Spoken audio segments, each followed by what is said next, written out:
at sa buong iglesia sa buong mundo na. Happy 110th anniversary po!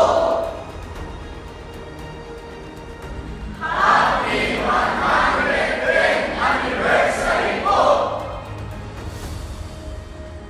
Kami po ay bumabati sa ating tagapamahalang pangkalahatan, sa kapatid de Eduardo Manalo, at sa lahat ng kapatid sa iglesia ng Happy 110th anniversary po!